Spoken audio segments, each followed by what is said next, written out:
किसी भी काम को करने के लिए ऊर्जा जरूरी है, तो वहीं जिंदा रहने के लिए स्वच्छ पर्यावरण मतलब साफ है कि आगे बढ़ने के लिए हमें ऊर्जा भी चाहिए और पर्यावरण भी।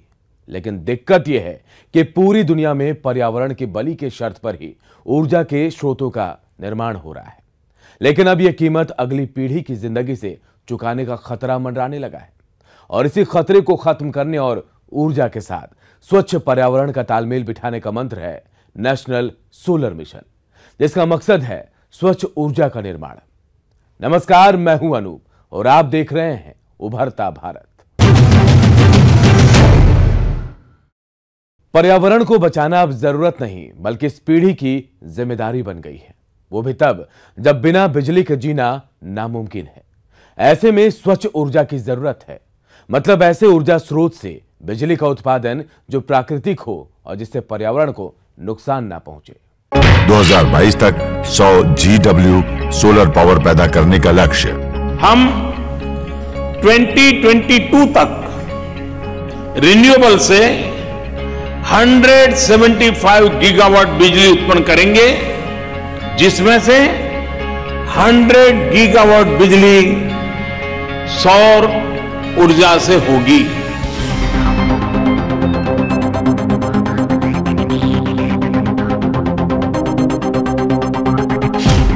देश के सामने जब ये लक्ष्य रखा गया तब शायद ही किसी को इस पर एतबार हुआ हो, लेकिन अब जमीन पर काम देखकर उम्मीदें यकीन में तब्दील होने लगी हैं।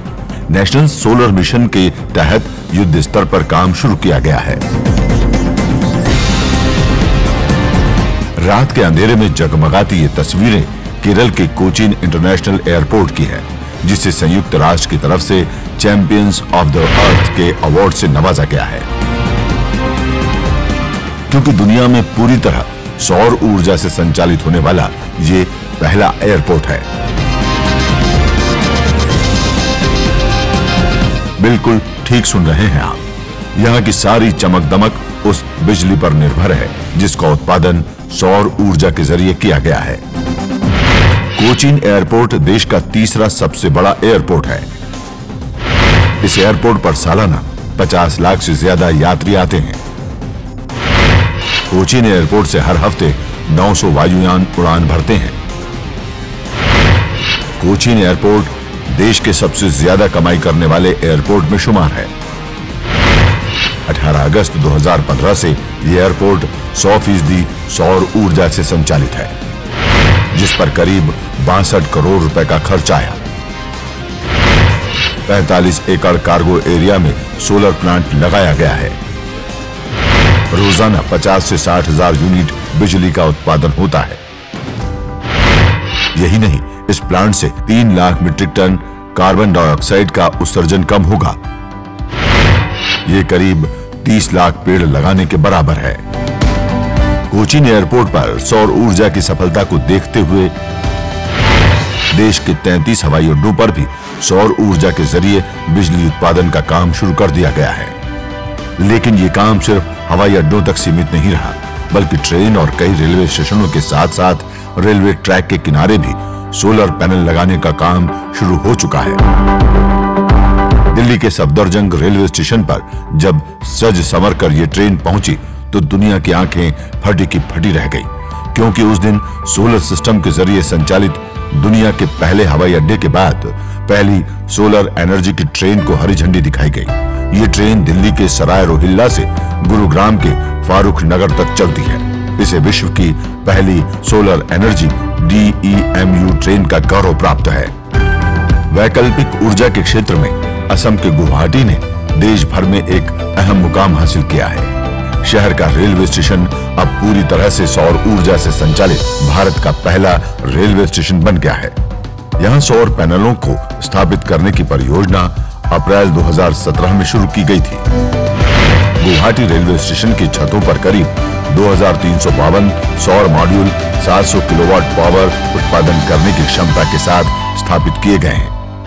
भारतीय रेलवे के अनुसार परियोजना की लागत 7 करोड़ रुपए आई है, जबकि इस प्रोजेक्ट से रेलवे हर साल करीब 67 लाख रुपए की बिजली भी बचाएगा। असम के अलावा Jaipur railway station, Secunderabad railway station और अनूपपुर रेलवे स्टेशन सहित देश के और कई रेलवे स्टेशंस भी सोलर सिस्टम से जुड़ गए हैं।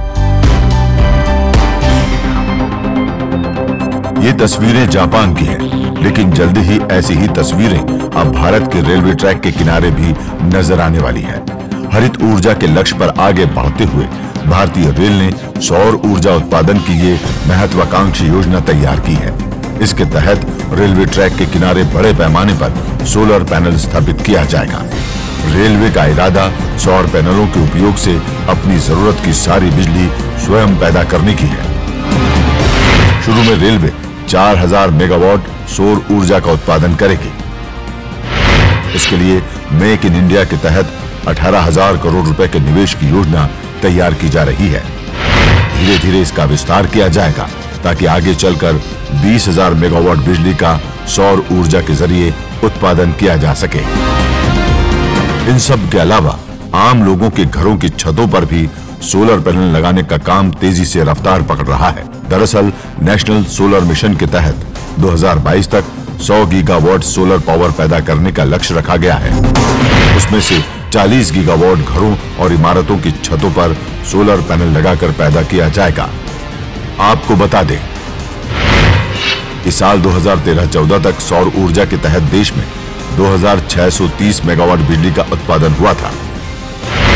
साल 2017-18 तक यानी पिछले 4 सालों में इस आंकड़े में 8 गुना से भी अधिक बढ़ोतरी हुई है और अब देश में सौर ऊर्जा के तहत 22,000 मेगावाट बिजली का उत्पादन होने लगा है।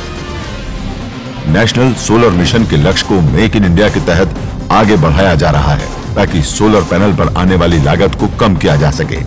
मेक इन इंडिया की सफलता के लिए आत्मनिर्भरता आवश्यक है। इससे साल 2030 तक उपकरणों के आयात में लगने वाली 42 अरब डॉलर की पूंजी की बचत होगी। साथ ही 50,000 प्रत्यक्ष रोजगार और कम से कम 1.25 लाख अप्रत्यक्ष नौकरियां सृजित होंगी।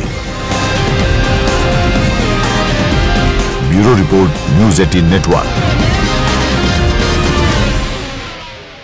स्वच्छ ऊर्जा को लेकर भारत बेहद संजीदा है।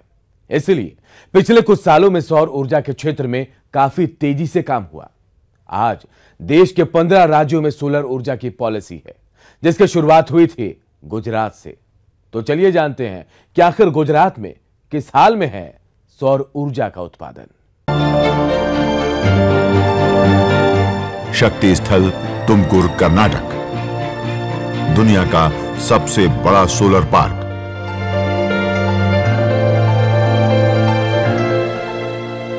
क्या आप जानते हैं कि दुनिया का सबसे बड़ा सोलर पार्क भारत में ही है? इतना ही नहीं, दुनिया के 10 सबसे बड़े सोलर पार्क में से 5 भारत में ही हैं।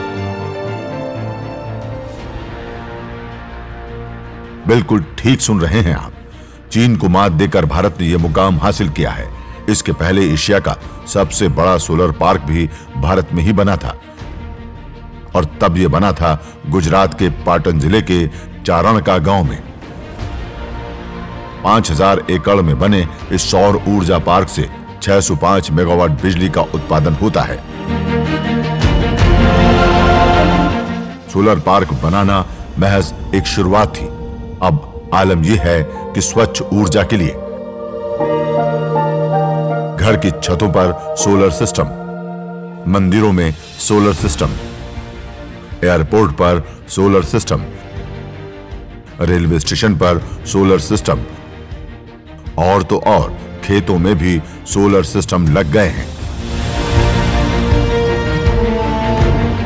यही है वो दुनिया का पहला गांव जिसने दुनिया भर के सभी गांवों और किसानों को सौर ऊर्जा के सही इस्तेमाल के लिए एक अनोखा मॉडल पेश किया। गुजरात के खेड़ा जिले के ढूडी गांव में ही विश्व की पहली सौर सिंचाई सहकारी समिति का गठन किया गया। इस समिति का नाम है ढूडी सौर ऊर्जा उत्पादक सहकारी मंडली, जिसे साल 2016 में ढूडी गांव के 6 किसानों ने मिलकर बनाया, जिसके तहत गांव के कुछ किसानों के खेतों में 8 मेगावाट से लेकर 10.8 मेगावाट तक के सोलर पैनल और पंप लगाए गए। गुजरात के इस गांव में हो रही सोलर खेती, न डीजल का खर्च और न ही सूखा पड़ने का डर। रूढ़ी में दुनिया की पहली सौर सिंचाई सहकारी समिति। इन सोलर पंपों की मदद से किसान वक्त पर अपने खेतों की सिंचाई तो करते ही हैं, साथ ही सिंचाई के बाद जो बिजली उत्पादित होती है उसे मध्य गुजरात वीज कंपनी लिमिटेड को बेच देते हैं।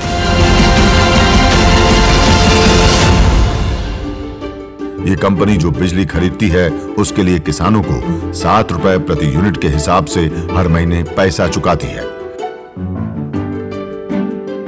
जिससे अब किसानों की अतिरिक्त आय भी हो रही है।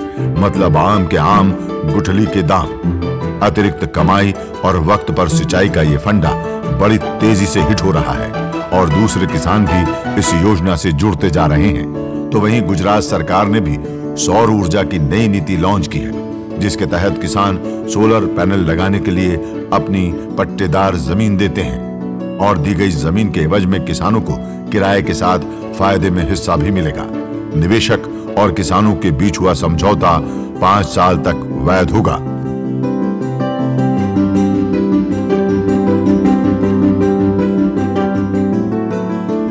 सिर्फ किसान ही नहीं, अब नमक बनाने वाली महिला मजदूरों से भी यहाँ की बिजली कंपनियां सौर ऊर्जा से उत्पादित बिजली खरीदेंगी। प्रदेश के कच्छ के छोटे रण में 3000 से अधिक नमक श्रमिक हैं, जिन्हें लाभ पहुंचाने की कोशिश के तहत राज्य सरकार उनकी सौर बिजली ऑफ सीजन में खरीदने का फैसला लिया है। इसके लिए वहां एक सौर पार्क की योजना बनाई गई है। इन सब के अलावा आम लोग भी अपने घरों की छत पर सोलर पैनल लगाकर अपने इस्तेमाल के लिए बिजली बना रहे हैं और बाकी बची बिजली बेचकर कमाई करने लगे हैं। ये हैं हेमंत पटेल, जिन्होंने बिजली बिल से परेशान होकर उससे बचने के लिए अपने घर की छत पर सोलर पैनल लगवाया है। मेरे घर में अभी 15 दिन ही हुए हैं सोलर रूफटॉप डाले हुए, तो उसमें 235 यूनिट तो मेरे प्लस हो गए 15 दिन में। तो मंथली बात करें तो 600 हो गए और 2 मंथली बात करें तो मेरे घर में 1200 यूनिट तो जनरेट होएगी। तो उसके हिसाब से मैंने 1200 से 1300 यूनिट जनरेट होते हैं, तो मेरा इतना वपराश भी नहीं होता और मेरे को जीबी से रिटर्न पैसे लेने पड़ेंगे। हेमंत पटेल ने 4 किलोवाट का सोलर पैनल अपनी छत पर लगाया है, जिसकी कीमत करीब 1.25 लाख रुपए है। लेकिन सरकारी अनुदान की वजह से हेमंत को इसका आधा पैसा खर्च करना पड़ा। हेमंत जैसे लोगों की तादाद बड़ी तेजी से बढ़ी है, जिन्हें अब न तो बिजली बिल की झंझट है, न ही प्रदूषण का खतरा। यही नहीं, गुजरात सरकार सोमनाथ, अंबाजी, द्वारका, बहुचरा जी और श्यामला जी सहित कई ऐतिहासिक मंदिरों को भी सौर ऊर्जा से रोशन करने का काम शुरू कर चुकी है। Bureau report, news 18 network. सौर ऊर्जा से बिजली उत्पादन करने वाले देश के टॉप 10 राज्यों में मध्य प्रदेश का नाम भी शुमार है। गुजरात के ठीक बाद नंबर 7 पर है एमपी। आइए देखते हैं मध्य प्रदेश में ग्राउंड जीरो पर क्या है नेशनल सोलर मिशन की असलियत।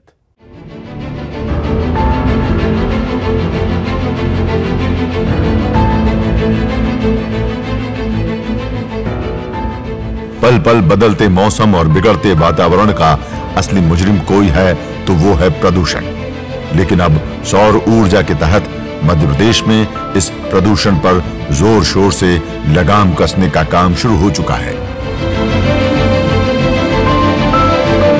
रीवा में 750 मेगावाट की सौर ऊर्जा परियोजना, नीमच में 135 मेगावाट की परियोजना, मंदसौर में भी 250 मेगावाट की सौर ऊर्जा परियोजना। ये दिखाता है पर्यावरण के लिए एमपी की प्रतिबद्धता। चलिए अब मध्य प्रदेश में स्वच्छ ऊर्जा के भविष्य को तलाशते हैं।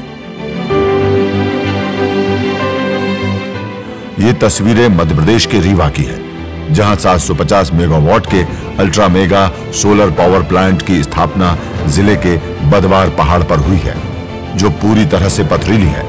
नेशनल हाईवे से लगे इस इलाके की भूमि का कृषि या अन्य कोई उपयोग नहीं था। देश में सोलर एनर्जी का ये पहला प्रोजेक्ट है, जिसमें एक प्रदेश से दूसरे प्रदेश को बिजली भेजी जा रही है। इसके रेट्स आए थे तो अमेरिका के अखबारों तक ने छापा था कि अभी तक के सबसे सस्ती दरों में सोलर बिजली मिलने का टेंडर रीवा में सफल हुआ है। महज ₹2.97 प्रति यूनिट की दर से यहां बिजली का उत्पादन हो रहा है। इस दर में अगर सालाना थोड़ी सी बढ़ोतरी को भी जोड़ दें तो भी 25 साल की अवधि के दौरान ये ₹3.29 तक ही जाएगी। चलिए स्थानीय लोगों से जानते हैं कि उन लोगों को इस सोलर प्रोजेक्ट से क्या फायदे हैं। क्षेत्र का नाम रोशन हो रहा है, उससे बिजली जो है तो दरें अपने मध्य प्रदेश में सस्ती होंगी। 24 घंटे बिजली आ रही है, लोगों को इससे फायदा मिल रहा है। बिजली की सप्लाई अच्छी होगी। नंबर 3 रीवा का नाम रोशन होगा।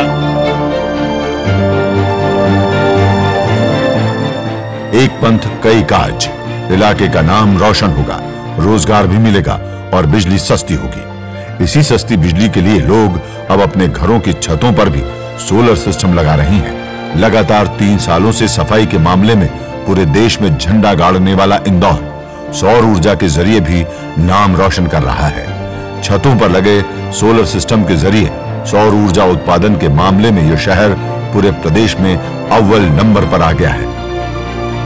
उपभोक्ता जब एमपीपी से बिजली लेगा तो वो बिजली इंपोर्ट कैटेगरी में आएगी, और जब सोलर सिस्टम उसके यहाँ लगा है और उसके घर में यदि बिजली का उपयोग नहीं है तो वो बिजली एक्सपोर्ट होकर एमपीपी के नेटवर्क में चली जाएगी, तो वो एक्सपोर्ट कहलाएगी।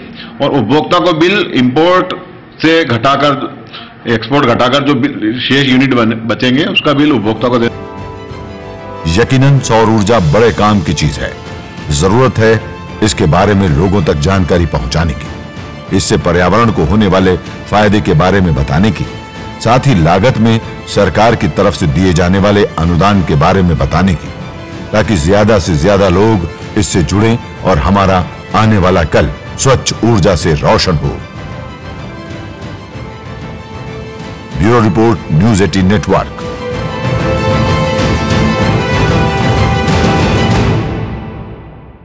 स्वच्छ ऊर्जा के लिए नवीन और अक्षय ऊर्जा मंत्रालय की तरफ से कई योजनाएं चलाई जा रही हैं, ताकि वातावरण के साथ साथ हमारे संसाधन बचे रहें। केंद्र की ऐसी योजनाओं को हिमाचल प्रदेश में भी अमली जामा पहनाया जा रहा है, जिसका असर भी अब साफ दिखने लगा है। देश में ऊर्जा राज्य के तौर पर जाना जाता है हिमाचल प्रदेश। देश में जल विद्युत क्षेत्र में हिमाचल का बड़ा नाम है।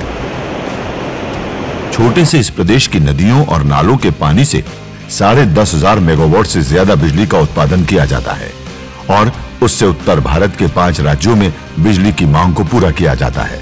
अब हिमाचल अक्षय ऊर्जा की तरफ आगे बढ़ चुका है। सूरज की रोशनी का इस्तेमाल बिजली पैदा करने के लिए किया जा रहा है। पहले आपको ये बताते हैं कि केंद्रीय मंत्रालय की ओर से जो योजनाएं चलाई जा रही हैं, उसके तहत हिमाचल में अब तक कितना काम हुआ है। प्रदेश में अब तक 37,503 बॉक्स टाइप सोलर कुकर स्थापित किए जा चुके हैं। 806 डिश टाइप सोलर कुकर लगे हैं। सोलर गीजरों की संख्या 1,95,870 है। बिलासपुर और ऊना जिले में स्थित स्पोर्ट्स हॉस्टल का खाना सूर्य देवता की रोशनी से बनाया जाता है।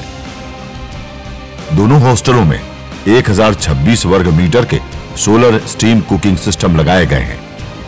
1,27,166 स्ट्रीट लाइटें लगाई गई हैं, तो 27,144 घर सोलर लाइटों से जगमग हैं। देश में 59,015 सोलर लालटेन वितरित की गई हैं।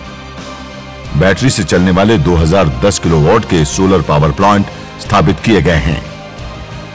घरों की छत पर लगाए गए ग्रिड से जुड़े सोलर पावर प्लांट से 2,307 किलोवाट बिजली पैदा की जा रही है, जबकि सोलर पावर प्रोजेक्ट से प्रदेश में 17 मेगावाट बिजली पैदा की जा रही है। हमारे पास गर्म पानी अवेलेबल रहता है एनी टाइम, और इलेक्ट्रिसिटी बिल में भी कट ऑफ होता है इसमें। कि एक तो आपका ताउमर आपका जो बिजली का बिल है वो तो शून्य ही हो गया, लेकिन आप अपने सोसाइटी के लिए भी तो कुछ काम कर रहे हैं, इस देश के लिए भी तो कुछ ना कुछ जनरेट करके आप एक सर्विस आप प्रोवाइड करवा रहे हो। इसके अलावा सभी जिला उपायुक्तों के कार्यालयों, कुछ सरकारी भवनों, शैक्षणिक संस्थानों से लेकर कुछ एक थानों में भी सोलर एनर्जी का इस्तेमाल बिजली के रूप में किया जा रहा है। इससे न सिर्फ बिजली बिल के तौर पर सरकार के करोड़ों रुपयों की बचत हो रही है, बल्कि बिजली की बचत भी हो रही है। इस सब के अलावा हिमाचल में सौर ऊर्जा से जगमग होने वाला पहला जिला होगा ऊना। जिले के 226 पंचायत भवन सौर ऊर्जा से जगमगाएंगे। Bureau report, news 18 network. हमारे देश में साल के 365 दिनों में से करीब 300 दिन सूरज निकलता है। इसे अगर ऊर्जा के संदर्भ में देखा जाए तो इतने दिनों में सिर्फ सूर्य की किरणों से भारत लगभग 5000 खरब किलोवाट ऊर्जा उत्पन्न कर सकता है। मतलब 100 गीगावाट का लक्ष्य कोई मुश्किल काम नहीं, बशर्ते कि सरकारें इसमें दिलचस्पी ले और बड़े पैमाने पर जागरूकता अभियान चलाए। इस बुलेटिन में इतना ही। बाकी देश और दुनिया की खबरों के लिए बने रहिए न्यूज़ 18 नेटवर्क के साथ।